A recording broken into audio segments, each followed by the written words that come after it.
poco de epidemiología. El asma es una enfermedad heterogénea, como vamos a ver en el transcurso de la presentación.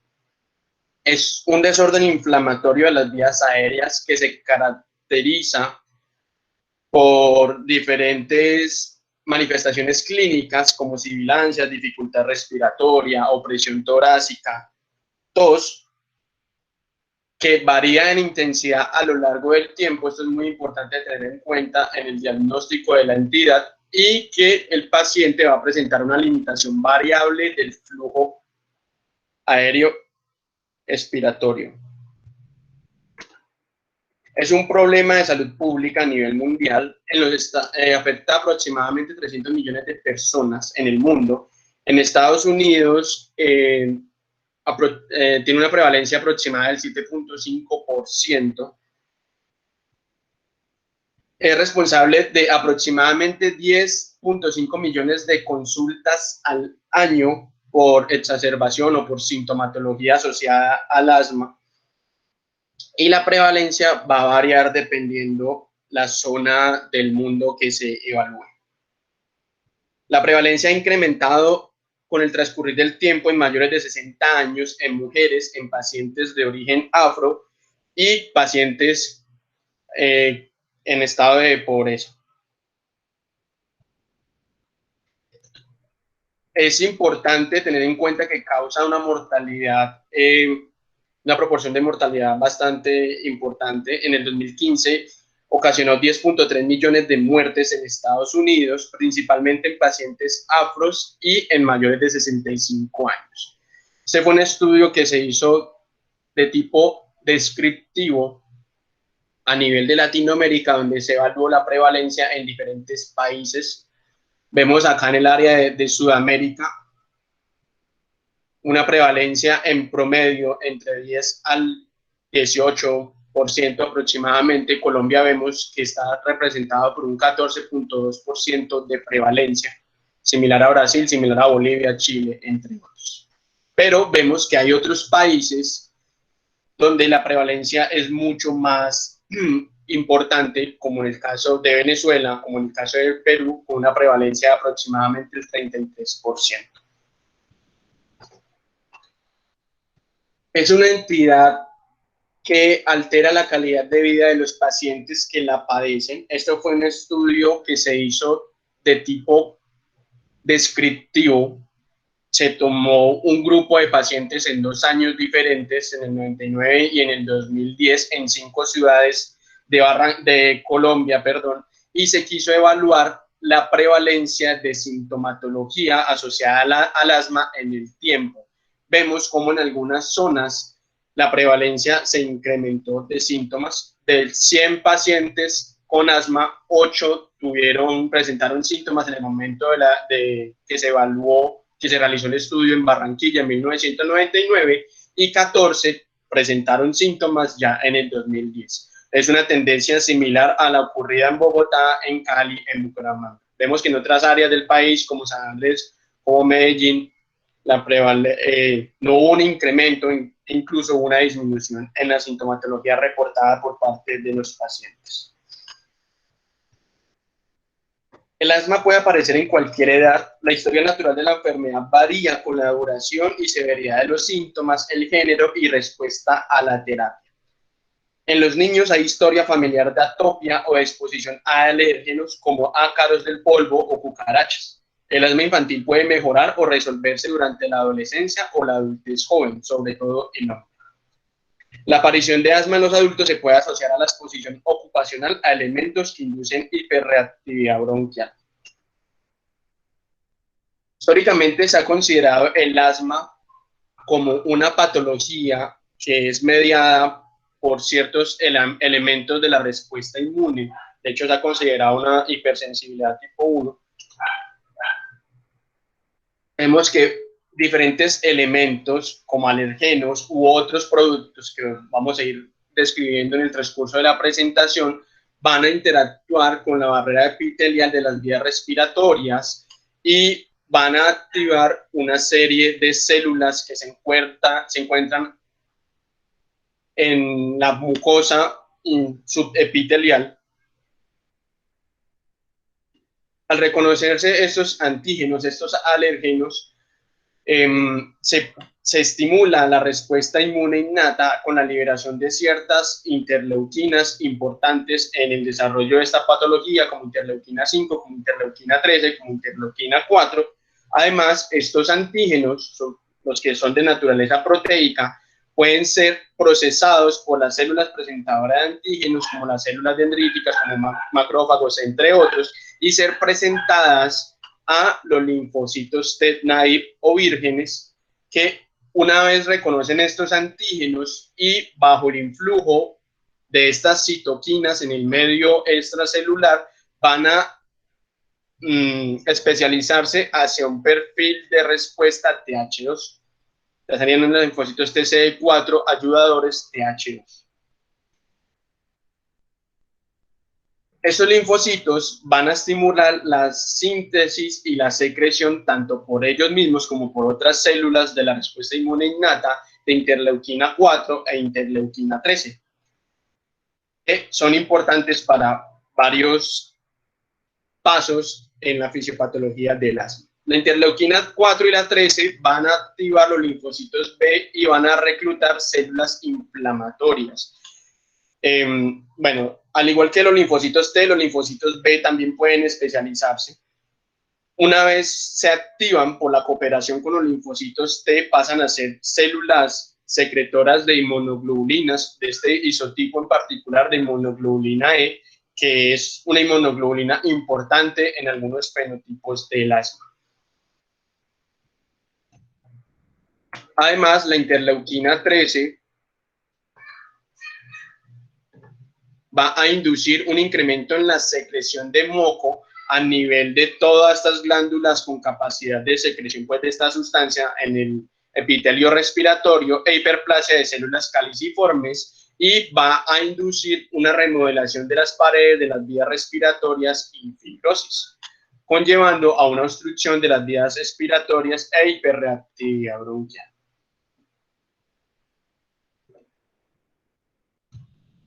La interleuquina 5 va a estimular la activación de eosinófilos. Estos eosinófilos van a secretar algunos mediadores inflamatorios que van a llevar también a obstrucción de las vías respiratorias e hiperactividad bronquial. Esto es una mirada muy general de la fisiopatología del asma, independiente de los fenotipos.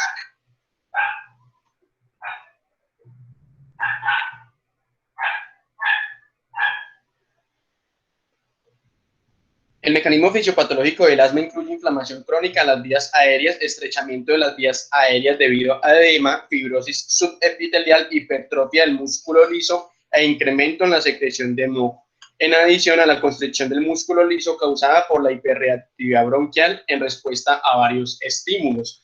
Como vimos en la diapositiva anterior, casi todos los mecanismos fisiopatológicos confluían en remodelación de la vía respiratoria e inducción de hiperreactividad bronquial. Vimos que participaban unas ciertas células 3 o 4, pero en realidad el perfil celular inflamatorio en las vías aéreas es variable. Persiste incluso en ausencia de síntomas e incluyen eosinófilos, linfocitos T, mastocitos y neutrófilos, como podemos apreciar acá.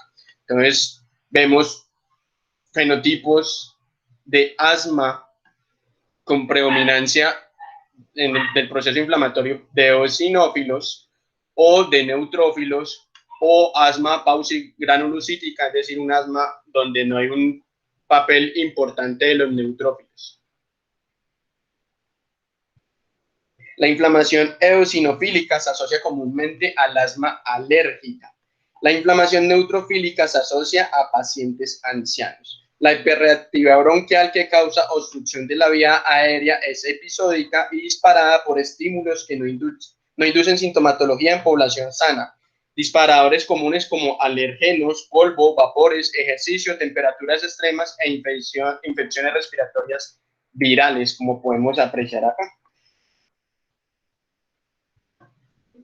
No es usual que para un individuo sano la presencia de polución de las ciudades, el humo de tabaco, el estrés o algunos alérgenos como el como pelos de animales, como polvo, induzcan sintomatología respiratoria, pero en los pacientes asmáticos estos factores desencadenan una serie de sintomatología mediado por la respuesta inmunitaria que acabamos de apreciar en las diapositivas previas.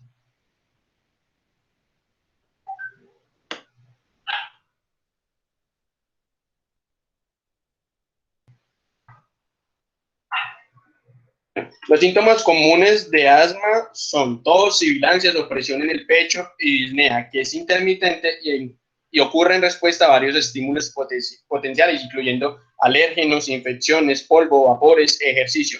Las infecciones respiratorias virales son un disparador importante para la mayoría de los pacientes.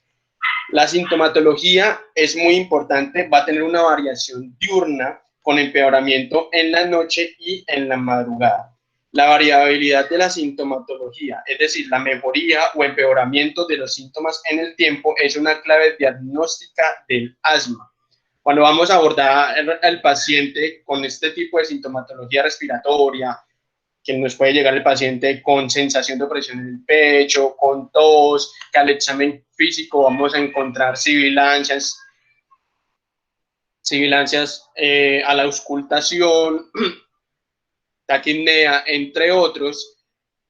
Es importante además abordar los antecedentes personales y familiares que presente este paciente. En los antecedentes personales, determinar si el paciente ha presentado o ha fumado tabaco u otros productos, tiene o ha tenido mascotas, tiene exposición medioambiental a alérgenos e irritantes en su área laboral o de forma recreativa, exposición a polvo, a vapores o partículas con potencial conocido para causar hiperreactividad bronquial, que tenga historia personal o familiar de atopia, enfermedad sinusal alérgica y en estos pacientes que tienen estos antecedentes personales o familiares de alergias, es importante además indagar sobre la triada asmática, que consiste en la presencia de pólipos nasales, hipersensibilidad a la aspirina y sibilancias.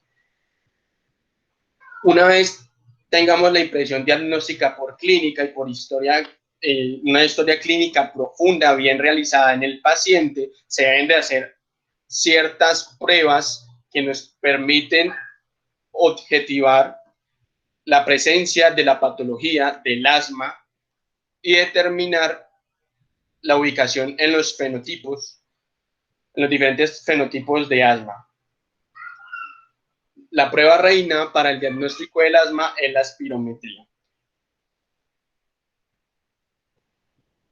donde vamos a encontrar una alteración en una obstrucción del flujo de aire, sobre todo en el componente expiratorio, que se va reflejado en un valor menor al 70% del predicho en la relación entre volumen expiratorio forzado en el primer segundo sobre capacidad vital forzada. El volumen expiratorio forzado, a su vez, nos va a determinar el grado de obstrucción al flujo de aire expiratorio que va a presentar el paciente. Como les dije, es muy importante en el abordaje diagnóstico la variabilidad de la sintomatología en el tiempo. También es muy importante determinar variabilidad en la obstrucción del flujo de aire con las pruebas de función pulmonar que se realicen, ya sea con espirometría o ya sea con pruebas ambulatorias como el flujo expiratorio pico. Entonces, se considera que un paciente tiene variabilidad en las pruebas de función pulmonar, puntualmente en la espirometría, si tiene una disminución o un incremento del 12% del volumen expiratorio forzado en el primer segundo con respecto al basal después de usar broncodilatador. Más adelante les voy a explicar bien en qué consiste esta prueba, y un incremento además de el volumen en 200 ml posterior a la aplicación del broncodilatador. O si hacemos una prueba donde se busque inducir hiperreactividad bronquial, que con respecto al valor basal se disminuya el 12% del valor predicho, el BEF1, o en 200 ml el volumen de esta capacidad, del volumen expiratorio forzado en el primer segundo. El flujo expiratorio pico se realiza cuando no hay posibilidad de que el paciente se someta a una espirometría, ya sea porque esté contraindicado o ya sea porque no se tuvo acceso al estudio por problemas administrativos u de otra índole. Se puede realizar este parámetro como un marcador de obstrucción del flujo aéreo expiratorio. Se considera que un paciente con una variabilidad mayor al 10% en el flujo expiratorio pico tiene una obstrucción al flujo expiratorio, pero se considera diagnóstico si es mayor al 10%. Bueno, entonces, ¿en qué consiste esta prueba? El paciente va a medir con un aparato 2 veces al día, o sea, va a realizar 2 mediciones, el flujo expiratorio, que nos va a dar el volumen, y va a llevar a cabo esta ecuación. Va a tener en cuenta el valor máximo del día, lo va a restar por el valor mínimo, lo va a dividir sobre el valor mínimo y esto se multiplica por 100 para que nos dé el resultado en proporción, en porcentaje. La idea es que esta medición va a ser diaria y se va a realizar por 1 a 2 semanas. Estas son cada una de las pruebas diagnósticas que nos recomiendan las diversas guías, como la GINA, para llevar a cabo el diagnóstico de asma. Entonces, como les comentaba, la variabilidad del flujo expiratorio pico, lo ideal es que sea menor al 10%, mayor al 10% se considera que está elevado y mayor al 20% nos da diagnóstico. En el caso de la espirometría, ya les comenté un incremento del 12% del BEF1 con respecto al basal antes de realizar la prueba con el broncodilatador, o un incremento en 200 ml, o si se realizó una espirometría inicial y al mes el paciente lo volvemos a valorar, que tenga una mejoría del 12% en el BEF1 y de 200 ml posterior a tratamiento para asma, sobre todo tratamiento antiinflamatorio.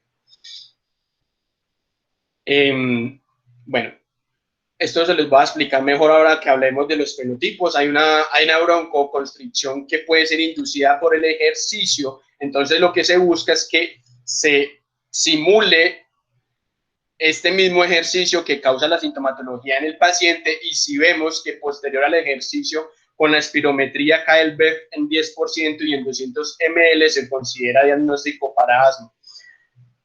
En algunos pacientes, la espirometría inicial va a dar negativa pese a que tiene sintomatología de asma. Entonces, en estos pacientes está indicado realizar un test de reto bronquial en el cual lo que uno busca es que se estimule estos bronquios inflamados que tienen, para inducir hiperreactividad bronquial, para que haya broncoconstricción, y se mide posterior a la aplicación de algunos elementos inhalados como metacolina, como mannitol, entre otros, con espirometría, y se valora si hay caídas del BEF1, como lo podemos apreciar acá.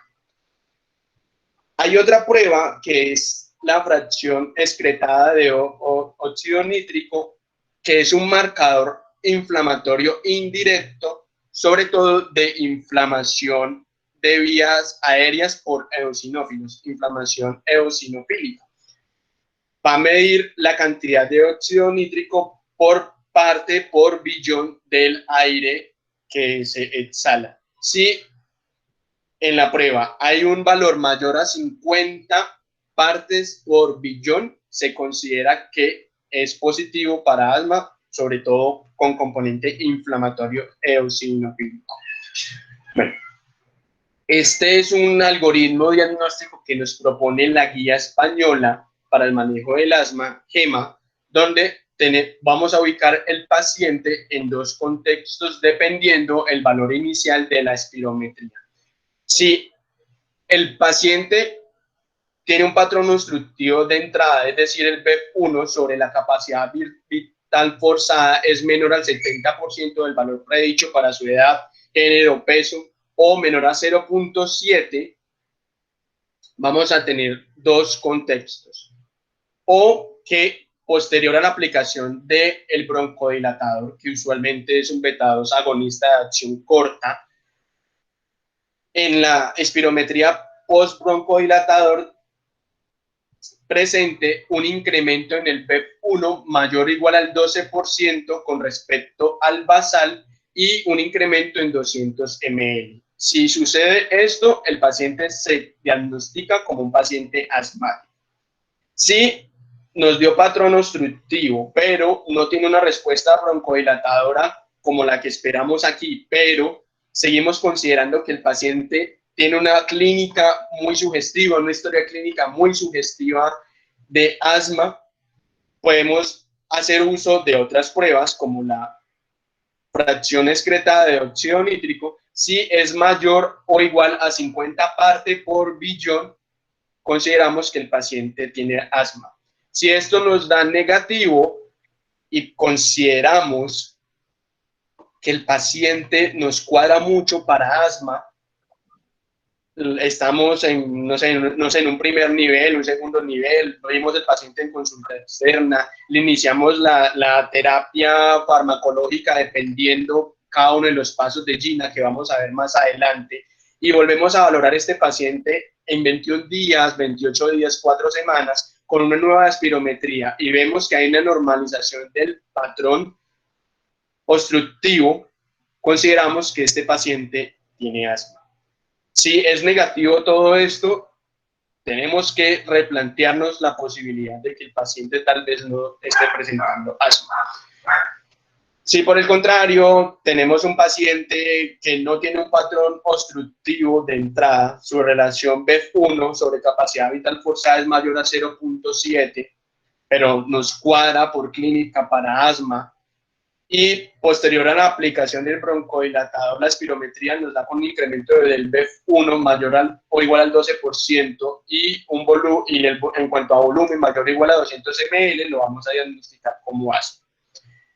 Si nos da negativa y queremos medirle el flujo expiratorio pico al paciente de forma domiciliaria, lleva juicioso su registro, nos trae la hojita donde ha tenido en cuenta pues cada uno de los valores, nosotros hacemos la operación matemática que les mostré anteriormente y nos da mayor o igual a 20%, el paciente es candidato o se encasilla en el diagnóstico de asma. Lo mismo con el feno, que ya lo vimos pues en este lado del algoritmo, o con la prueba de broncoconstricción. Vemos que es un algoritmo bastante didáctico, no es enredado y nos permite ver que no solamente, si bien la espirometría es la prueba reina para el diagnóstico del asma, tenemos otras herramientas diagnósticas en el caso de que la clínica, que como en todas las entidades, como en todas las patologías, va a primar sobre los paraclínicos, nos oriente hacia un paciente con asma. Tenemos otras herramientas diagnósticas para poder clasificar de forma adecuada a nuestro paciente e iniciar el tratamiento que se necesite. En algunos pacientes la obstrucción del flujo de aire no se presenta en la evaluación inicial. En estos pacientes está indicada la demostración de hiperreactividad bronquial con elementos que induzcan esta respuesta como metacolina, como histamina, como manitol, como soluciones hipertónicas o incluso el ejercicio. Si la prueba de hiperreactividad bronquial es negativa, es muy poco probable que el paciente tenga asma. Tiene un buen valor predictivo negativo, pero si la prueba es positiva, esto no es suficiente para confirmar el asma, ya que esta hiperreactividad bronquial puede estar presente en otras patologías como EPOC. Se debe hacer una correlación clínica de este hallazgo con la sintomatología del paciente y otras pruebas diagnósticas realizadas. Bueno, la radiografía de tórax es útil en algunos pacientes para descartar otras patologías como EPOC, falla cardíaca, desórdenes del parénquima pulmonar, obstrucción central de la vía aérea y bronquiectasias. Especialmente es importante en adultos mayores En este grupo de edad es un reto diagnóstico poder identificar el asma, porque estos pacientes presentan muchas comorbilidades y muchas de estas comparten sintomatología con el asma. Entonces, estos pacientes son muy subdiagnosticados y incluso en los que se diagnostica no se les brinda un manejo terapéutico adecuado. Entonces, es muy importante tener en cuenta estos pacientes adultos mayores y esta herramienta diagnóstica como la radiografía de tórax. Bueno, lo que les comenté anteriormente es un abordaje general del asma, independiente del fenotipo, la fisiopatología, cómo vamos a sospechar en el asma, cómo se nos va a presentar el paciente asmático. Muchos de estos síntomas van a ser similares en los diferentes fenotipos y cuáles son los elementos diagnósticos, tanto clínicos como paraclínicos, que podemos llevar a cabo para realizar el diagnóstico, valga la redundancia, del asma.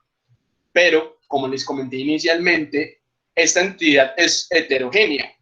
No es tan fácil el diagnóstico del asma, o bueno, no todos los pacientes con asma se van a comportar similar como creíamos hace unos 15 años, como creíamos hace unos 20 años. Con el correr del tiempo se han identificado una serie de fenotipos que van a traer consigo un abordaje terapéutico propio. Entre los diferentes fenotipos se ha identificado asma alérgica, eosinofílica, asma eosinofílica no alérgica, asma tipo tos, asma de inicio tardío o asma de inicio en el adulto, asma con limitación al flujo persistente, y asma con obesidad. En cuanto al asma alérgica, se puede sospechar de este fenotipo en pacientes con síntomas respiratorios y la presencia de atopia. La prueba diagnóstica más comúnmente usada para el abordaje de este fenotipo es la prueba de punción cutánea. Es la prueba de alérgenos en la piel. Esta prueba pues, se puede llevar a cabo de forma ambulatoria, pero no es tan accesible en todos los centros, en todas las ciudades. También se puede hacer medición de inmunoglobulina E específica a alergenos en sangre. Uno puede, cuando uno solicita los niveles de inmunoglobulina E, nos pueden dar niveles totales, que es el pool de todos los anticuerpos del isotipo inmunoglobulina E producidos por las células plasmáticas y que van a ser específicos a diferentes antígenos. Y también se puede pedir anticuerpos o inmunoglobulina E que es específica a ciertos antígenos o a ciertos alergenos. Entonces, cuando estamos haciendo el abordaje del asma alérgico, lo que vamos a solicitar son la inmunoglobulina E que es específica a los alérgenos, más comúnmente asociados pues a este tipo de patología. Hay una buena correlación entre la prueba de alérgenos en piel y los niveles de anticuerpo específicos a estos alérgenos. La prueba cutánea es más sensible, pero es sujeta a errores relacionados con la administración del alérgeno en la piel.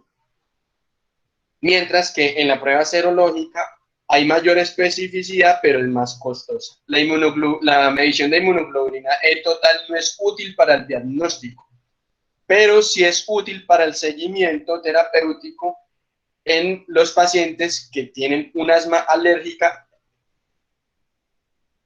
grave y que son candidatos a terapia con anticuerpos, con medicamentos biológicos tipos anticuerpos monoclonales dirigidos contra la inmunoglobulina E. Bueno, en el asma eosinofílica alérgica y no alérgica es importante tener en cuenta que se va a identificar inflamación eosinofílica de la vía aérea. Esta inflamación se puede identificar por un conteo de eosinófilos elevado en esputo, más del 3% del conteo celular en el esputo o en sangre, más de 300 eosinófilos por microlitro, o por los niveles de óxido nítrico exhalado, como les comenté anteriormente. Gina nos recomienda un punto de corte de 50 partes por billón, pero aún no se ha determinado cuál es el punto de corte ideal para este estudio. en el 2017 se llevó a cabo un metaanálisis que identificó que dependiendo del punto de corte, la sensibilidad y la especificidad variaba para la identificación de inflamación eosinofílica en las vías aéreas. Independiente el punto de corte, la especificidad, la sensibilidad y la especificidad no era mayor al 90%.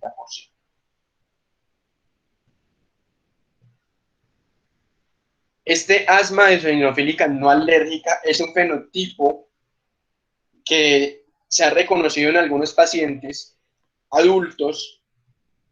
Estos pacientes carecen de un componente significativo de alergias o atopia. Usualmente es un fenotipo grave de asma y requiere tratamiento con glucocorticoides sistémicos y en algunos casos terapia con anticuerpos monoclonales contra interleuquina 5 como mepolizumab. Bueno, como vimos en la charla del viernes de tos crónica, una de las tres causas principales de tos crónica es el asma variante tos o tipo tos. En este fenotipo de asma, el paciente va a tener como único síntoma tos.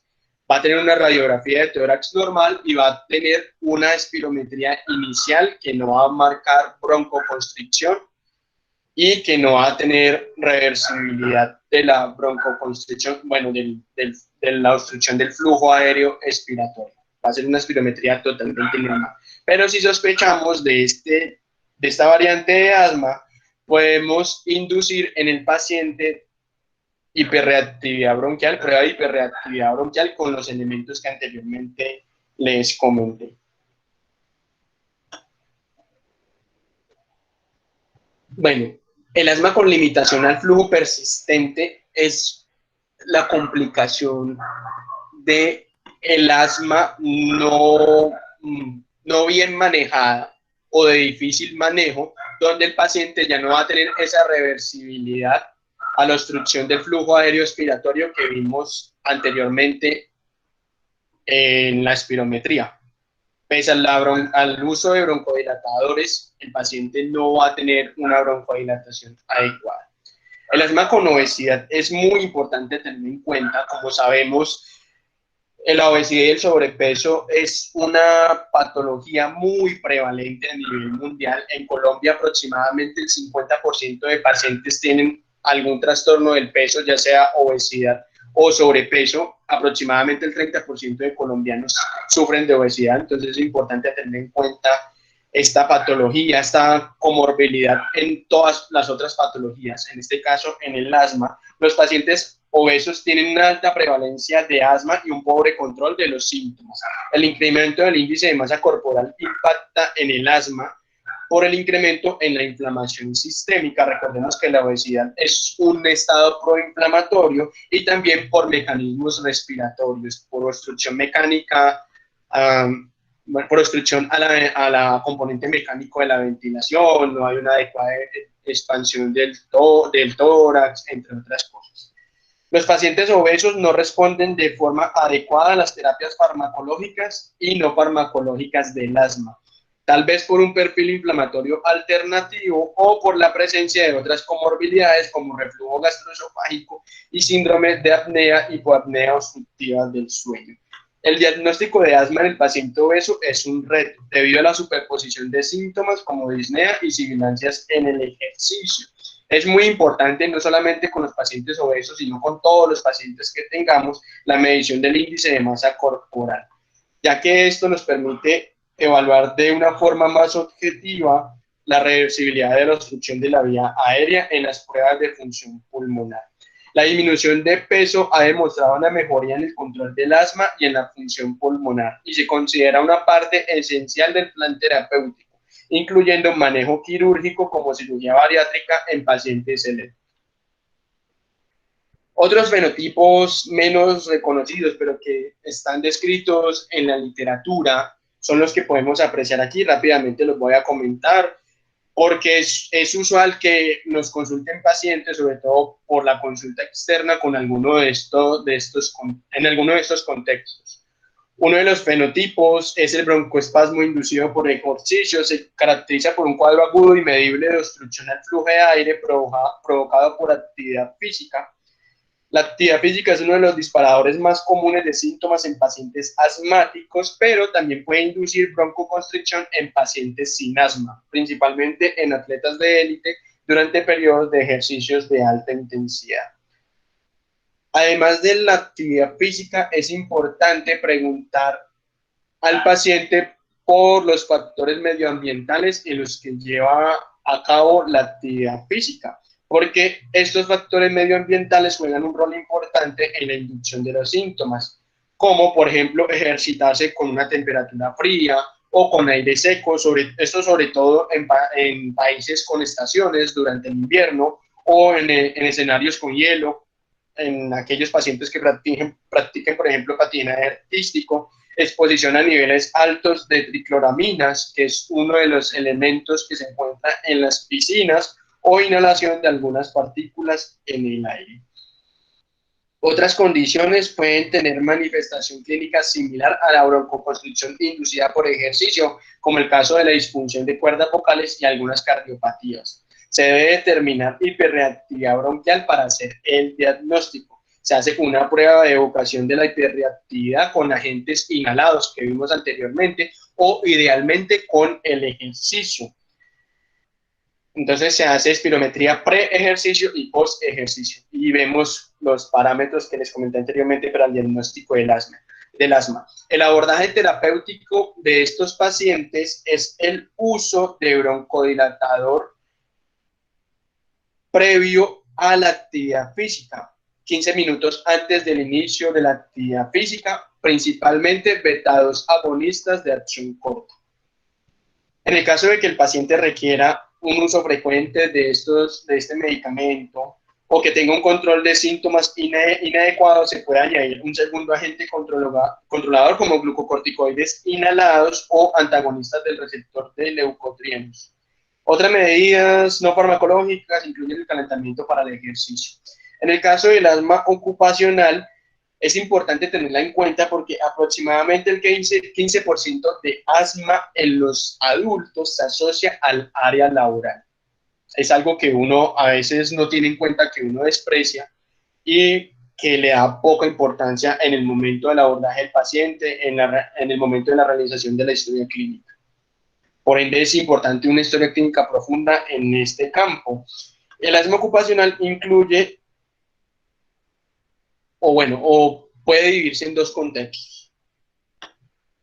En el asma, que es causada directamente por exposición a sustancias sensibilizantes o irritantes en el sitio de trabajo, o en aquel paciente que ya conocía su diagnóstico de asma y siempre que se expone a su sitio laboral presenta exacerbación de síntomas. Los elementos sensibilizantes usualmente son sustancias de alto peso molecular, principalmente de origen proteico, que inducen una respuesta inmunológica mediada por inmunoglobulina E. Algunos ejemplos son alérgenos animales o vegetales, látex, leguminosas o disocianatos. Una vez el paciente está sensibilizado, va a reaccionar cada vez con niveles más bajos de este elemento o de este alérgeno. Algunas ocupaciones de riesgo son trabajadores de la salud, campesinos, trabajadores en panaderías, usuarios de guantes de látex, entre otros. Un indicador clave de este tipo de asma es la relación entre los síntomas y la exposición al área laboral y el paciente cuando está lejos de su trabajo, por ejemplo, los fines de semana o los días de descanso o durante las vacaciones, mejora de su sintomatología. Entonces es muy importante tener en cuenta este elemento porque es un factor clave para el diagnóstico de la entidad. La realización de espirometría antes y después de la exposición al sitio de trabajo es una medida costo efectiva para confirmar esta sospecha diagnóstica. También se puede usar test de inducción de hiperreactividad. El abordaje terapéutico consiste en reducir la exposición al mínimo a los elementos alergenos que causan la sintomatología del paciente a través de una reeducación laboral. En caso de que la sintomatología persista, pues lastimosamente lo que toca es sacar al paciente de ese área laboral en la medida de lo posible. Y pues una medida ya muy drástica es que el paciente busque otra ocupación. Concomitante a estas medidas de prevención, también se le da tratamiento farmacológico. Otros fenotipos es el síndrome de disfunción reactiva de las vías aéreas. Es un síndrome bien descrito de un subtipo de asma ocupacional inducida por irritantes. Ocurre en pacientes sin antecedentes de asma que presentan una exposición única a niveles elevados de humo, gases o vapores. Esta exposición es lo suficientemente severa para que el paciente consulte por urgencias en ese momento. Entonces, en un paciente de que se expuso, no sé, a una quema de material orgánico o trabaja en un set, en una fábrica donde hay muchos vapores, entre otros, ¿cuándo vamos a pensar en este fenotipo de asma? Cuando el paciente, posterior a esta exposición única y severa de estos elementos, va a presentar sintomatología de asma por al menos 3 meses después a este momento disparado. La enfermedad respiratoria exacerbada por aspirina es una entidad que es exacerbada por AINES tipo aspirina u otros que inhiban la ciclooxigenasa 1. Estos medicamentos van a inducir asma y rinosinusitis en pacientes susceptibles. Sus características clínicas incluyen inicio en adultez, eosinofilia periférica y en las vías aéreas, sinusitis inflamatoria con poliposis y asma persistente que puede ser grave. La ingesta de estas sustancias disparadoras, de estos AINES, pueden ocasionar broncoespasmo que amenaza la vida en un lapso de minutos a horas. En algunas ocasiones puede acompañarse de rinorrea, inyección conjuntival y rubor facial. El manejo crónico de esta entidad consiste en, pues, recomendarle al paciente que no se exponga, que no consuma este tipo de medicamentos, además del abordaje terapéutico propio del asma. También se puede hacer uso de la administración de antagonistas del receptor de leucotrienos, ya que en este fenotipo del asma es muy importante la liberación de leucotrienos en la fisiopatología de la enfermedad. También se le puede sugerir al paciente desensibilización a la aspirina, ya que esto nos puede ayudar a controlar la entidad en una proporción importante de pacientes. Un último fenotipo que se ha descrito en la literatura es la aspergilosis broncopulmonar alérgica. Se trata de una respuesta inmunológica en curso a especies de aspergillus inhaladas que lleva a una inflamación eosinofílica persistente de las vías aéreas, incremento en los niveles de inmunoglobulina E, tanto totales como específicos al hongo y eventualmente daño tisular con remodelación de la vía aérea. La presentación clínica consiste en dificultad para controlar la sintomatología del asma, tos productiva con expectoración de esputo con tonalidad oscura. En la radiografía de tórax se puede identificar radiopacidades y bronquiectasias. Los criterios diagnósticos actualmente se encuentran en debate y no hay claridad si la especificidad y la sensibilidad de estos criterios es importante y nos permite identificar todos los pacientes de este fenotipo, pero bueno, los que tenemos hasta el momento son la presencia de asma a niveles elevados de IgE, prueba de punción cutánea positiva para antígenos de Aspergillus, incremento en los niveles de inmunoglobulina pulmonares específicas al hongo del isotipo IgE e IgG y presencia de bronquiectasias o infiltrados centrales. El tratamiento de esta entidad busca disminuir la respuesta inmune específica a este microorganismo por medio de dos modalidades: el uso de glucocorticoides sistémicos y el uso de antimicóticos para disminuir el inóculo del hongo. Bueno, en conclusión, vemos que el asma es una entidad heterogénea, hay varios fenotipos, van a tener una sintomatología común en muchos casos. Un médico general, un nivel 1, un nivel 2, puede sospechar de la entidad, puede solicitar las pruebas iniciales como la radiografía, como la espirometría, puede revalorar el paciente y ya por parte de los especialistas, ya sea el internista, ya sea el neumólogo, se lleva a cabo la clasificación en cada uno de estos fenotipos, porque es importante para poder llevar a cabo un abordaje terapéutico del paciente. Estos pacientes tienen comorbilidades comunes que van a exacerbar el asma o que van a simular manifestaciones de asma. Entonces hay que tenerlos en cuenta también como diagnósticos diferenciales. Entre algunas de las que podemos encontrar, se encuentra reflujo gastroesofágico, que es una de las causas más comunes de tos crónica. En un paciente con asma y con síntomas de reflujo gastroesofágico ácido, podemos hacer profilaxis por 2-3 meses con inhibidor de bomba de protones y revalorar, como bien vimos en la charla de tos crónica. Otra comorbilidad es enfermedades en los paranasales, como rinoceronositis alérgica, entre otros.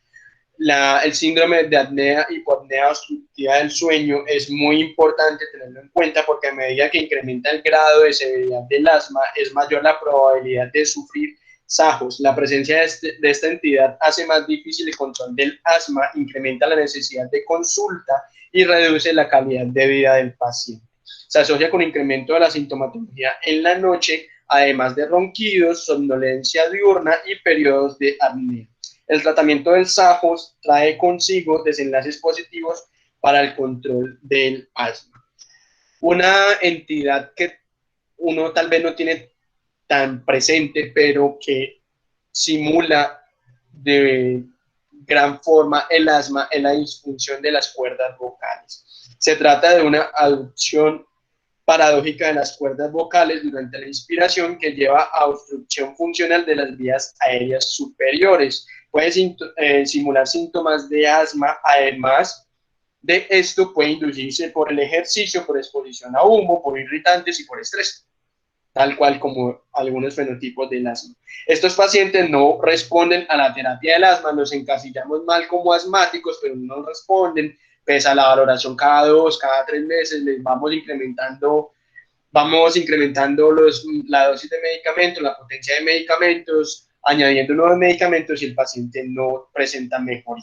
Entonces es importante tener en cuenta esta entidad. El diagnóstico se realiza, bueno, vamos a sospechar de esta entidad porque los pacientes, cuando presenta la sintomatología, además va a presentar una dificultad prominente para la inspiración, opresión en la garganta o disfunción de la voz durante los ataques.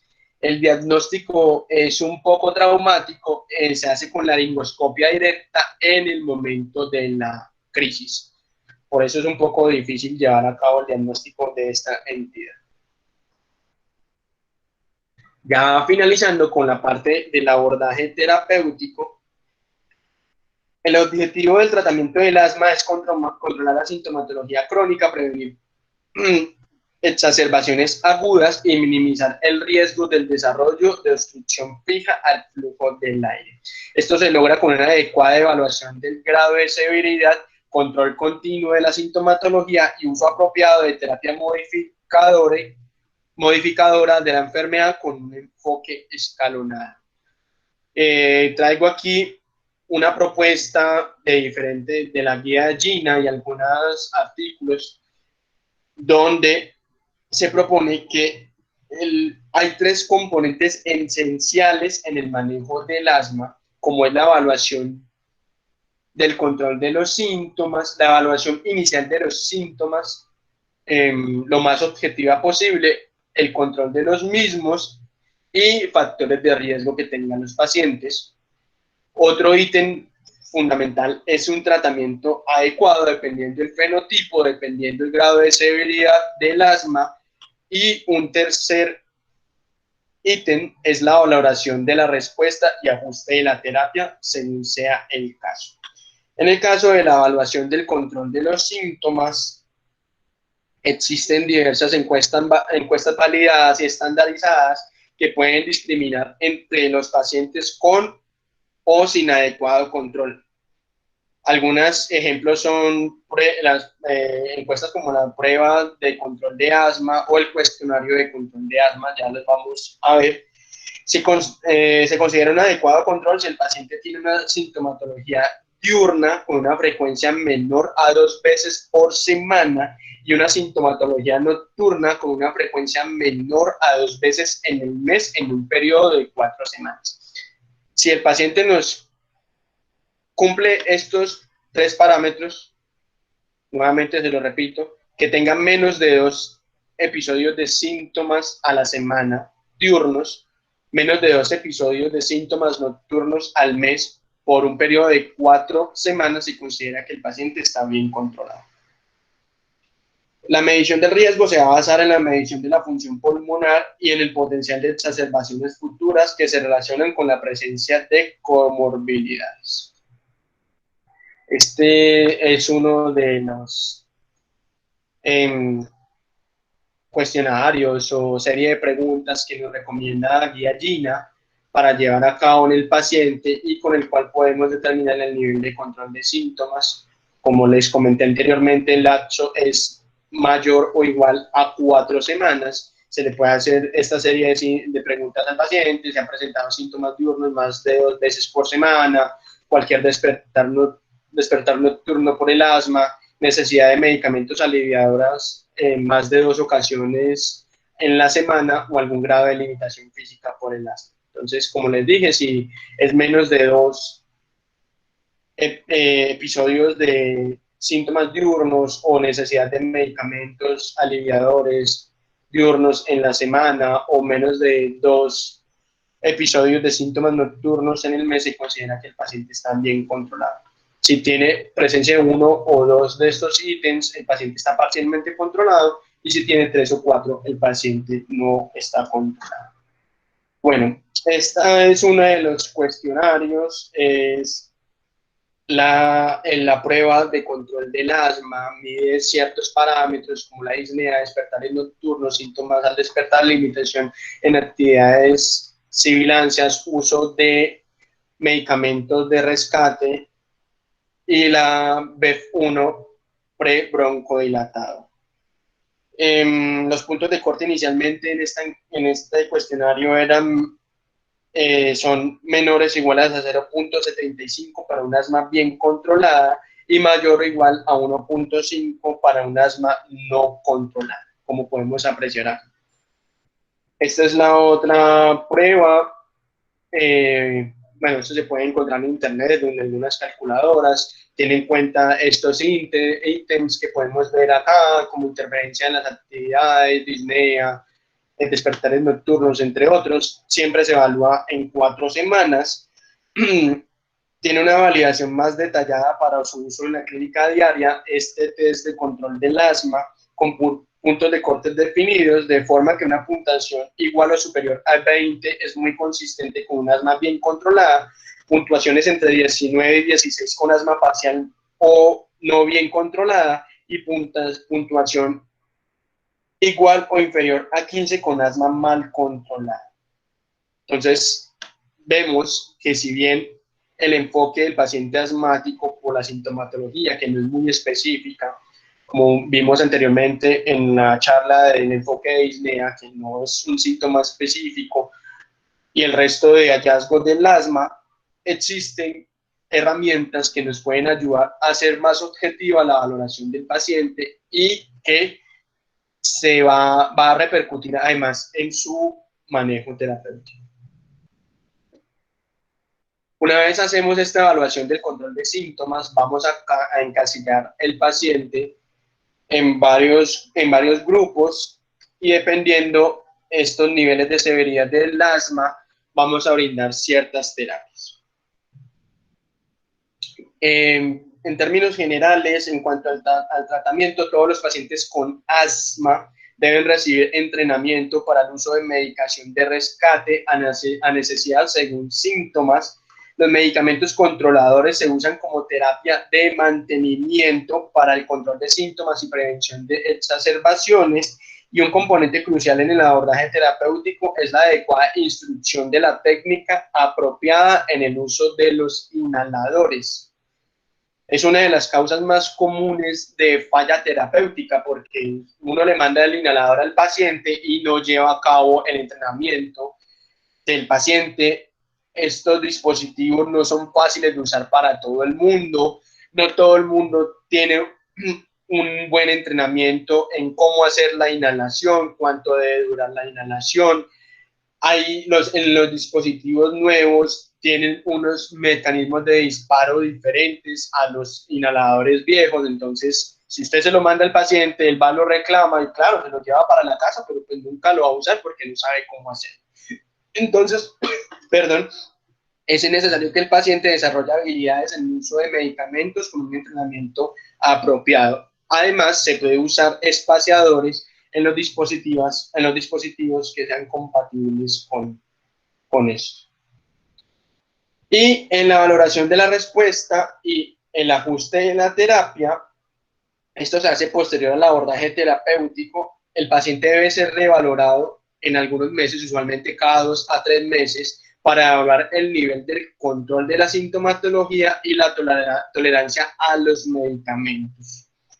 Los medicamentos controladores se puede incrementar la dosis, la concentración o añadir otro medicamento si el paciente no tiene un buen control de síntomas y si descartamos mala técnica en la aplicación de los medicamentos, no adherencia, entre otros. Y también se pueden disminuir si el paciente está bien controlado, como lo mencioné anteriormente, pues que presente menos de 2 episodios sintomáticos a la semana diurnos, menos de 2 episodios sintomáticos nocturnos al mes en 4 semanas. En este contexto se puede disminuir la dosis de los medicamentos controladores e incluso quitar medicamentos controladores si tenemos más de uno. La idea de esta valoración es el control de la sintomatología con la mínima exposición posible a los medicamentos para disminuir los efectos adversos. Hay varios tipos de medicamentos usados en el asma. Vital que todos los pacientes asmáticos, independiente de su grado de severidad, conozcan y sepan usar los medicamentos de alivio rápido. Usualmente consiste en el uso de medicamento tipo beta-2 agonista de acción corta que busca una reversión rápida del broncoespasmo y un alivio agudo de los síntomas del asma. La ventaja del uso del inhalador es que entrega el medicamento directamente a la vía aérea, reduciendo los efectos adversos sistémicos, aunque estos medicamentos usualmente son bien tolerados. Estos medicamentos se usan usualmente a necesidad por sintomatología y no siguen un esquema definido. También se pueden usar antes del ejercicio para prevenir la broncoconstricción inducida por el ejercicio. El salbutamol es el beta-2 agonista de acción corta más comúnmente usado. Este medicamento puede ser la única terapia en algunos pacientes asmáticos, que son los pacientes con un buen control de síntomas, lo que les comenté anteriormente. Solamente van a usar el beta-2 agonista a necesidad. Si el paciente no cumple los criterios de buen control de síntomas, no va a usar como monoterapia el uso de medicamentos de alivio rápido. Siempre debe tener un medicamento controlado, acompañado del beta-2 agonista para el control de los síntomas. El uso de anticolinérgicos inhalados de acción corta es menos efectivo que el uso de beta-2 agonista de acción corta. Se puede usar terapia conjunta SAMA y SABA por sus siglas en inglés, SABA del beta-2 agonista de acción corta y SAMA del antimuscarínico de acción corta. Se pueden usar en conjunto en exacerbaciones de asma que requieran manejo en urgencias. Se ha visto que el uso concomitante de esta terapia disminuye las tasas de hospitalización. Bueno, Estos son los medicamentos de alivio rápido. En cuanto a los medicamentos controladores, tenemos todos los que vemos aquí, los glucocorticoides inhalados, los beta-2 agonistas de acción prolongada, o LABA por sus siglas en inglés, antimuscarínicos de acción prolongada, o LAMA por sus siglas en inglés, antagonistas del receptor de leucotrienos y glucocorticoides orales. Los glucocorticoides inhalados son la clase de medicamentos controladores más efectivas. Estos agentes actúan sobre diversos procesos patológicos que comprometen la respuesta del paciente a la terapia, incluyendo edema de la mucosa de la vía aérea, hipersecreción de moco e inflamación de la vía. Existen muchas presentaciones de este tipo de medicamentos y varios tipos de medicamentos, pues como tal. La variación a la respuesta a este tipo de medicamentos, a los glucocorticoides inhalados, puede variar entre individuos. Entonces, si vemos que un paciente no tiene una adecuada respuesta con una marca X o con un tipo de glucocorticoide específico, digamos, no sé, budesonida, una concentración X o una marca X, podemos cambiar la marca y ver si nos va mejor con esta marca antes de pensar en añadir otro medicamento controlado. Es muy común en estos medicamentos que tienen genéricos que no haya una buena bioequivalencia. Entonces puede suceder que el medicamento sea de mala calidad y esto sea lo que nos genere la mala respuesta al medicamento. Los efectos adversos son dosis dependientes y varían con la formulación del esteroide. Estos efectos pueden asociarse al depósito local del medicamento, causando candidiasis oral, disfonía, y en casos de absorción sistémica puede presentarse eventos adversos en otros órganos. Es importante recalcar o señalar que la absorción sistémica puede considerarse en aquellos pacientes que reciben una dosis mayor o igual a 400 microgramos de budesonida inhalada al día o su equivalente. Algunos de estos efectos adversos sistémicos pueden ser supresión adrenocortical, disminución de la densidad mineral ósea y cataratas. También se puede incrementar el riesgo de neumonía en presentaciones potentes del medicamento o con dosis altas. Pese a todos estos efectos adversos que les acabo de comentar, es mayor el beneficio del uso de estos medicamentos, de los glucocorticoides inhalados en los pacientes asmáticos, al riesgo de usar glucocorticoides orales porque el paciente tenga un mal control de la terapia. En los fumadores la efectividad del medicamento está disminuida, por ende va a requerir una dosis más alta. Otros medicamentos controladores son los LABA, proveen una dilatación sostenida en la vía aérea con una o dos dosis al día. Cuando se combina con glucocorticoides inhalados, mejora el control de los síntomas y disminuye el riesgo de exacerbación. En pacientes no controlados con glucocorticoides inhalados de moderada a alta potencia, se recomienda la combinación con un LABA como paso a seguir. Es lo que recomiendan las guías. Idealmente que ambos medicamentos estén en un solo inhalador y que este inhalador se administre una vez al día. Esto en pro de mejorar la adherencia y disminuir los gastos que el paciente debe llevar a cabo pues, para la adquisición del medicamento. No se recomienda el uso del LABA en monoterapia como medicamento controlador, es decir, el LABA sin combinación con el glucocorticoide inhalado, ya que en diferentes estudios se ha demostrado un incremento en el riesgo de muerte asociado a asma, mientras que en algunos ensayos clínicos se ha identificado que la combinación de estos dos tipos de fármacos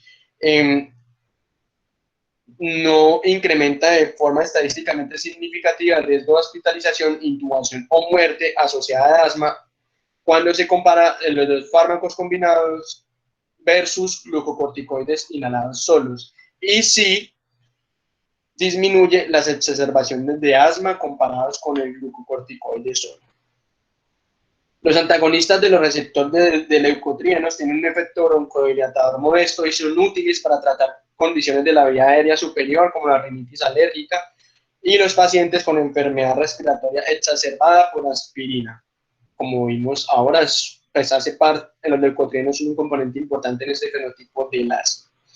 Los glucocorticoides orales son la piedra angular en el tratamiento de las exacerbaciones agudas. No se intenta usar por un periodo mayor a 5 a 7 días y no se recomienda su uso de forma rutinaria en el tratamiento crónico del asma.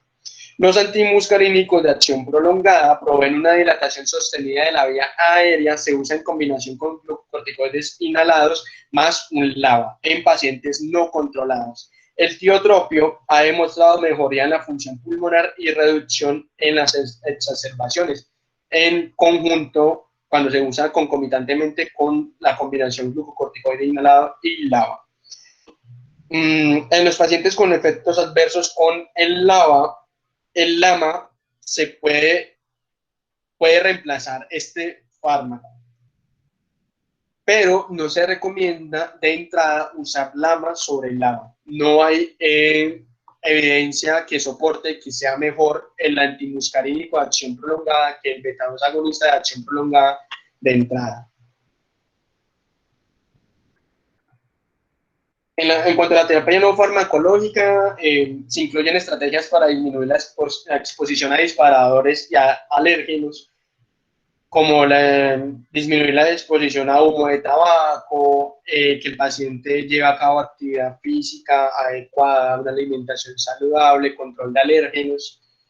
Y esto, bueno, decir al final, esta es una de las terapias no farmacológicas que se va a usar en algunos pacientes selectos. La termoplastia bronquial es un tratamiento de radiofrecuencia en las vías aéreas administrado a través de broncoscopia. Puede disminuir las exacerbaciones y mejorar la calidad de vida. Los pacientes candidatos a esta terapia son aquellos con un BEF1 por encima de 60% y asma grave que tiene un pobre control a pesar de dosis altas de glucocorticoides inhalados más LABA. Bueno, entonces, como les comentaba, dependiendo, ya tenemos nuestro paciente, hicimos la historia clínica, le hicimos los paraclínicos, lo tenemos clasificado como asma, conocemos su fenotipo, hicimos la evaluación objetiva de la sintomatología con los cuestionarios que vimos anteriormente y entonces, ya una vez llevado a cabo esta medición con las encuestas y con la serie de preguntas que recomienda Gina, vamos a clasificar el paciente en 3 grupos, dependiendo del grado de severidad del asma, como leve, moderado o severo, y dependiendo este grado de severidad, vamos a iniciar tratamiento farmacológico escalonado de acuerdo a las recomendaciones de Gina, que es lo que podemos apreciar en esta diapositiva. Entonces, el arsenal terapéutico no es tan amplio como en algunas otras entidades que podamos ver, pero pues tampoco es tan corto. Y no vamos a iniciar con todo el arsenal terapéutico en los pacientes. No todos se van a beneficiar. Como les señalé, la idea del abordaje terapéutico escalonado es que el paciente tenga un control de síntomas con la menor exposición posible a fármaco para disminuir los efectos adversos. Entonces, ya hicimos esto. Hasta este punto ya hicimos esto. Empezamos acá entonces. Vamos a ver la sintomatología del paciente. Si el paciente está bien controlado, como les comenté, con los parámetros que les comenté anteriormente, solamente va a requerir terapias de rescate controladora. Si el paciente tiene un grado de severidad leve, vamos a ubicarlo en el paso 1 o en el paso 2, dependiendo la presencia de síntomas en el mes. Entonces vemos que si presenta menos de 2 episodios sintomáticos en el mes, vamos a ubicarlo en el paso 1. Si presenta síntomas más de 2 veces al mes, pero la sintomatología es menor a un día, el paciente se sintió con sintomatología, sibilancia, el pecho apretado, toda la sintomatología de asma hoy, pero ya mañana no la tiene, lo ubicamos en este paso 2. Entonces, en este paso 2 vamos a tener que además de la terapia de rescate, que va a estar presente en cada uno de los pasos, podemos iniciar con una dosis baja de un glucocorticoide inhalado o una dosis baja de un, un LABA más un glucocorticoide inhalado. Otras alternativas pueden ser antagonistas de los receptores de leucotrienos, entre otros. Es importante tener en cuenta que este abordaje que nos propone asma escalonado es general al asma. Y ya estas alternativas las vamos a tomar dependiendo del fenotipo que tenga nuestro paciente. Si el paciente presenta síntomas por más de un día o presenta sintomatología con actividad física, como caminar, ya lo ubicamos en este tercer paso, que es dosis baja de un LABA combinado con un inhibidor de, con un glucocorticoide inhalado de baja potencia. Si los síntomas son más frecuentes, si la disnea es con una actividad física pues de moderado o mínimo esfuerzo, si la función pulmonar está alterada con las pruebas de función que le hicimos al paciente, ya lo ubicamos en este paso 4, que es dosis medias de LABA más el glucocorticoide inhalado. Y si el asma está no controlada, vamos a pasar pues a esta serie, a este arsenal terapéutico. Usualmente en este paso 4 y en este paso 5, bueno, en el paso 3, 4 y 5 ya el paciente probablemente esté en tratamiento con especialista, probablemente ya en el paso 5 esté en tratamiento con neumólogo. Esto en el abordaje inicial, pero si hicimos el abordaje inicial, el paciente lo ubicamos aquí en este paso 2, vamos a revalorarlo en 2 o 3 meses. Vemos que su asma está controlada, vemos si se puede disminuir la dosis de los medicamentos, si se puede quitar alguno de los medicamentos, si tiene más de dos medicamentos controladores, si tenemos un asma parcialmente controlada o no controlada. En estos 3 meses vamos a valorar lo que les dije, la adherencia, la técnica con la cual el paciente está llevando a cabo la administración del medicamento. Si todo esto no es la causa de el mal control sintomático, vamos a ir subiendo cada vez un peldaño. Esa es la propuesta que nos hace Gina del manejo escalonado de los pacientes. Estas son algunas definiciones. Asma de difícil tratamiento, que es un paciente que no está bien controlado a pesar de los pasos 4 o 5 de Gina. Un asma no controlada, que es un pobre control de síntomas, que es un paciente que tenga más de 2 exacerbaciones al año o una exacerbación seria al año, es decir, una exacerbación que lo lleva a consultar a urgencias. Y un asma severa es un asma no controlada a pesar de la adherencia a terapia máxima o que empeora cuando las altas dosis son disminuidas, cuando se intenta disminuir la dosis del medicamento. Bueno, en estos pacientes de asma difícil de tratar, que los tenemos en el paso 4 y 5, que le añadimos, que ya lo tenemos con el LABA, con el LAMA, con el glucocorticoide inhalado de alta potencia y que tiene un fenotipo de asma eosinofílica o de asma asmática, eosinofílica o asma eosinofílica no alérgica, asma alérgica eosinofílica o asma eosinofílica no alérgica, podemos hacer uso de terapia con medicamentos biológicos, con anticuerpos monoclonales, dirigidos contra la inmunoglobulina E, en el caso del omalizumab, o contra la interleuquina 5, en el caso del mepolizumab o el reslizumab. Se usan en pacientes con asma grave que no tienen un adecuado control con la terapia estándar. El omalizumab se indica en pacientes con asma alérgica con niveles elevados de IgE total, sensibilización a alérgenos específicos determinados por prueba de función cutánea o anticuerpos específicos.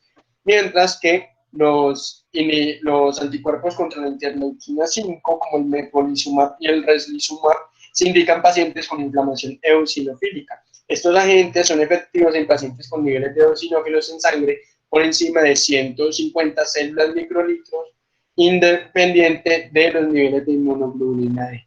Esta terapia biológica disminuye la necesidad de glucocorticoides orales y las exacerbaciones en pacientes con asma persistente, moderada a severa. Bueno, ya para terminar, pues cositas rápidas de las exacerbaciones del asma. Esos episodios se caracterizan por un empeoramiento agudo en los síntomas. Las exacerbaciones no se van a tocar en estas sesiones. Solamente vamos a tocar el tema estable. Ok, listo. No, solamente iba a hablar de las exacerbaciones, que es importante que el paciente aprenda a identificar cuándo empeora su función pulmonar, pues cuando presenta sintomatología asociada a exacerbación y que inicie el tratamiento en su casa antes de consultar al hospital. No iba a tocar pues más allá de eso. Muchas gracias. Gracias. Bueno, no sé si tienen aquí una pregunta que hace... Hay dos preguntas, profe. Luz Quiotica y... Sí, hace dos preguntas. Depende exactamente que un fenotipo de asma sea resistente a los corticoides y otros no. Les voy a contestar la pregunta diciéndoles algo que quiero que les quede claro a los 58 estudiantes que quedaron y el que se fue. Y es que la fenotipificación del asma es un proceso que hace hasta este momento exclusivamente el neumólogo y que hace cuando el paciente está en paso 4 o 5 de GINA o 5 y 6 en la estrategia del grupo de manejo del asma en aquellos pacientes que tienen asma grave, difícil de tratar o no controlado. Esto traduce en español que más del 70% de los pacientes asmáticos que ustedes vayan a emplear o que vayan a tratar en su vida se van a poder manejar con los medicamentos que dieron antes de esa etapa, que son corticoides inhalados, beta-2 agonistas de acción prolongada, juntos, corticoides y beta-2 o corticoides solo, inhibidores de receptores de leucotrienos, que es el único disponible en Colombia, y anticolinérgicos de acción prolongada. Es decir, nosotros no vamos a necesitar fenotipificar a los pacientes asmáticos en más del 70% de los casos, porque 7 de cada 10 pacientes asmáticos diagnosticados van a responder habitualmente a la terapia habitual, a la que se limita a los primeros pasos de la estrategia INE. Eso es una pregunta. Ok, ¿de qué depende exactamente que un fenotipo de asma sea resistente a esteroides y otro no sea resistente a esteroides? Pues la dependencia, el manejo del asma o la respuesta al asma con esteroides va a depender del tipo de respuesta inflamatoria que haya. Ustedes vieron en las primeras diapositivas un esquema de reacción o de respuesta inmunológica que estaba dividido en dos partes. A la derecha estaba lo que se denomina inmunidad innata de la persona y al lado derecho estaba, al lado izquierdo, perdón, lo que se denomina respuesta adaptativa. En el caso de la inmunidad adaptativa o la respuesta adaptativa, el organismo reacciona a la presencia de alergenos en el medio ambiente y reaccionan a través de sustancias que se llaman alarminas. Las alarminas están en los dos lados, tanto en el lado innato como en el lado adaptativo. Ya ustedes la vieron ahí, varias interleuquinas y la linfopoyetina tímica estromal. Ese es el cuadro que ustedes que habían presentado. Por la vía izquierda, si por la vía adaptativa, se produce a través de la célula presentadora de antígenos al linfocito TNAIF, o sea, T virgen, que no tiene ningún tipo de diferenciación, y por acción de la interleuquina 4, que es el linfocito T, tome la respuesta TH2. Esa respuesta TH2 lo que va a hacer es, a través de un factor de transcripción denominado GATA3 y otras sustancias, estimular la producción clonal de inmunoglobulinas de linfocitos B, y estos a su vez estimulan la producción clonal de células productoras de inmunoglobulina E. Esa inmunoglobulina E se va a fijar a los receptores que hay en numerosas células, entre ellas las células cebadas, y se va a producir la respuesta primaria. Esa respuesta después se va a hacer crónica, y esos temas están por fuera de este alcance. Por el otro lado, se va a producir exactamente una reacción parecida, pero se va a provocar por sustancias que no son alergenos, contaminantes del medio ambiente, humo de cigarrillo, virus, partículas virales, partículas bacterianas, partículas micóticas y de otro tipo. Y en ese caso, las mismas alarminas van a interactuar con las células innatas tipo 2, linfocitos T tipo 2 innatos, y a través de la acción de interleuquinas van a estimular de manera clonal a la médula, van a estimular directamente a la médula ósea a través de interleuquina 5 principalmente, e interleuquina 3 en la producción de eosinófilos.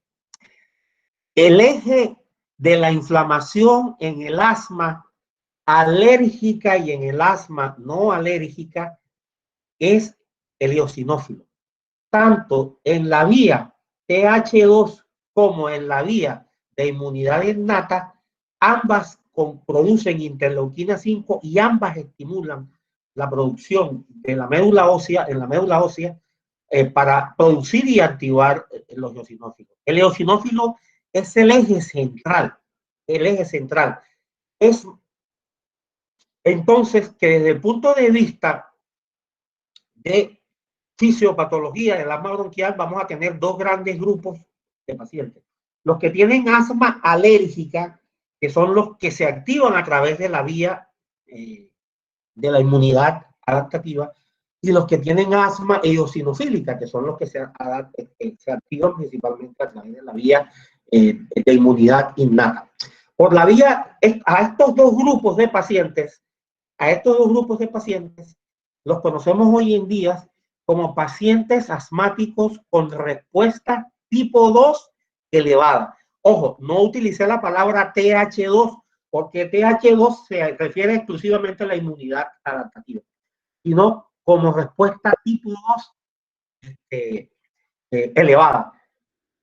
Por el lado de la inmunidad innata, también se estimula la producción de células de polimorfos nucleares.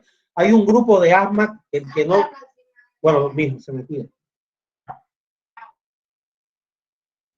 Desde dos lados, desde el tipo de vista de inmunidad innata, hay un grupo de células, los polimorfos nucleares, que participan y que son importantes en un grupo de pacientes asmáticos que no tienen respuesta T2 elevada, que se conocen como pacientes con respuesta T2 baja, no T2 o como respuesta T1, en donde lo que predomina son polimorfos nucleares y en algunos casos existen formas que se llaman pausigranulocíticas, es decir, no hay ningún tipo de célula. Entonces la respuesta a luz catica es que el asma sea o no sea resistente a esteroides depende de la mayor o menor cantidad de eosinófilos que haya en el medio ambiente en donde está, en el paciente, en donde está el asma desarrollándose. El asma resistente a esteroides es característicamente de tipo eosinofílico, se presenta después de los 16, 17 años de edad, es decir, se denomina asma de inicio tardío, cuando se empieza después de esa edad, habitualmente afecta a mujeres. Estos pacientes hacen cuadros de asma más severos, con más exacerbaciones, con más inflamación, responden menos al tratamiento con corticoides inhalados, pero responden muy bien al tratamiento con corticoides orales y también responden de manera excelente al bloqueo de la interleuquina 5 o del receptor de interleuquina 5 con anticuerpos monoclonales. No sé si eso responde a tu pregunta.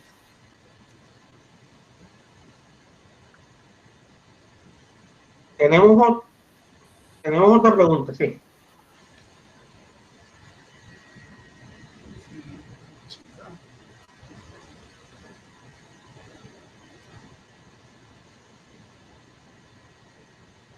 Algunas guías contemplan a la rinitis alérgica y el asma como diferentes manifestaciones de una rinitis en la fiesta de que considera un factor de cual se debe tener acción detrás de esta progresión. Correcto. Bueno, necesito que me digan si me oyen, porque veo que oigo un silencio sepulcral allá. Sí, profe, sí, se le escucha. Okay, perfecto, sí, pero que si le había respondido, con la explicación había obtenido la respuesta que esperaba y no me contestaron. La rinitis alérgica y el asma hacen parte del espectro de lo que denominan los pediatras marcha atópica. La atopía se define como la presencia de inmunoglobulina E aumentada en sangre o en pruebas epicutáneas en pacientes que están producidos por una reacción de tipo alérgico. La palabra alergia es la manifestación clínica o la expresión clínica de la atopia. Es decir, una persona puede ser atópica, es decir, tiene inmunoglobulina E elevada por un proceso de tipo autoinmune o inmunológico, pero no puede tener puede no tener alergia. Cuando esa atopia se expresa clínicamente, nosotros decimos que ese paciente es alérgico. La marcha alérgica es un concepto que manejan más los pediatras, porque entre otras cosas estamos hablando de una enfermedad que es más prevalente en la población infantil. De los 380 millones de pacientes asmáticos que habemos en este momento en el mundo, alrededor del 65-70% corresponden a pacientes menores de 16, 17 años de edad, niños o adolescentes, y el resto correspondemos a pacientes adultos. Entonces el concepto de marcha atópica es más un término pediátrico, pero expresa un concepto claro en el que el niño desde temprana edad empieza a hacer manifestaciones alérgicas, es decir, manifestaciones clínicas de atopía, que en alguna etapa de su vida, en la infancia, se manifiestan ya como asma bronquial. La relación entre rinitis alérgica y asma bronquial es completamente genética. Es decir, si un padre y una madre son asmáticos y tienen hijos, por supuesto, al menos tienen la probabilidad que ese 50%, que un 50% de los hijos, la mitad, tengan una enfermedad alérgica, que puede ser asma o rinitis alérgica. El asma se acompaña de rinitis alérgica en al menos el asma alérgica, por supuesto, alérgica o atópica, se acompaña de rinitis alérgica en al menos el 50% de los casos. Es decir, siempre que tengamos un paciente con asma cuyo cuadro clínico se inició en la infancia, que es la característica más importante del asma alérgica, hay que interrogarlo sobre síntomas rinosinusales porque es muy probable que esos síntomas acompañen al asma y que tengan una relación directa con la enfermedad. Lo contrario, que es la expresión del concepto de la marcha atópica o alérgica, es que la rinitis alérgica se puede acompañar entre el 30 y el 50% de los casos en alguna etapa de su evolución de asma bronquial. Entonces, el mecanismo de acción que hay detrás de esa progresión es simplemente la atopía. Es una cuestión de tiempo que un paciente atópico haga manifestaciones alérgicas y que esas manifestaciones alérgicas marchen progresivamente hasta llegar a asma bronquial o marchen progresivamente hasta producir otras condiciones alérgicas diferentes a asma. O sea, no es solamente asma, no es solamente rinitis, también hay urticaria, hay dermatitis atópica, hay enfermedad gastrointestinal alérgica. Eso es un concepto que no es tan simple, pero que lo vemos con mucha frecuencia en la práctica clínica. Profesor, muchas gracias por responder mis preguntas. Ok, Luz, con mucho gusto. ¿Alguien más tiene otra pregunta que hacer?